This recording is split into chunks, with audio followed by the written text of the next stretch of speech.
ಇಲ್ಲಿ ಕಿಚ್ಚನ ಚಪ್ಪಾಳೆಯಲ್ಲಿ ಮೋಸ ಏನಾದರೂ ನಡೀತಾ? ಮೋಸ ಇರೋಕ್ಕೆ ಚಾನ್ಸೇ ಇಲ್ಲ. ಯಾಕಂದರೆ ಕಿಚ್ಚನ ಚಪ್ಪಾಳೆ ಇಲ್ಲಿ 3 ಜನಕ್ಕೆ ಸಿಗುವ ಒಂದು ಅವಕಾಶ ಇತ್ತಂತಲೇ ಹೇಳ್ಬೋದು.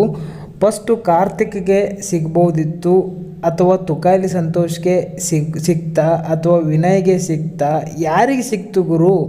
ಇಲ್ಲಿ ನನ್ನ ಪ್ರಕಾರ ಮೈಕಲ್ ಅಂತೂ ಡಿಸರ್ವ್ ಇಲ್ಲ ಕಿಚ್ಚನ ಚಪ್ಪಾಳೆಗೆ. ಪ್ರತಾಪ್ ಅಂತೂ ಇಲ್ಲ ಕಿಚ್ಚನ ಚಪ್ಪಾಳೆಗೆ ಡಿಸರ್ವು. ಅಂದರೆ ಕಂಪ್ಲೀಟ್ ಮನೇನ ಈ ವಾರ ಕಂಪ್ಲೀಟ್ ಎಂಟರ್ಟೈನ್ಮೆಂಟ್ ಆ್ಯಂಗಲ್ ನೋಡಿದ್ರೆ ಫುಲ್ ಎಂಟರ್ಟೈನ್ ಮಾಡಿದ್ದು ತುಕಾಲಿ ಸಂತೋಷ್ ಅವರು. ಎಸ್ ಸ್ನೇಹಿತರೆ, ವಿನಯ್ ಅವರಿಗೆ ಕಿಚ್ಚನ ಚಪ್ಪಾಳೆ ಸಿಕ್ಕಿಲ್ಲ. ಅದು ಕೆಲವೊಂದು ನ್ಯೂಸ್ ಬರ್ತಾ ಇದೆ, ಬಟ್ ಅವರಿಗೆ ಸಿಕ್ಕಿಲ್ಲ. ಅದು ಡ್ರೋನ್ ಪ್ರತಾಪ್ ಅವರಿಗೆ ಕಿಚ್ಚನ ಚಪ್ಪಾಳೆ ಅವರಿಗೂ ಸಿಕ್ಕಿಲ್ಲ. ಸಿಕ್ಕಿರೋದು ತುಕಾಲಿ ಸಂತೋಷ್ ಅವರಿಗೆ. One and only Tukali Santhosh ಕಿಚ್ಚನ ಚಪ್ಪಾಳೆ. ಮನೆಯಲ್ಲೂ ಕೂಡ ಉತ್ತಮ ಸಿಕ್ತು, ಇಲ್ಲೂ ಕೂಡ ಕಿಚ್ಚನ ಚಪ್ಪಾಳೆ.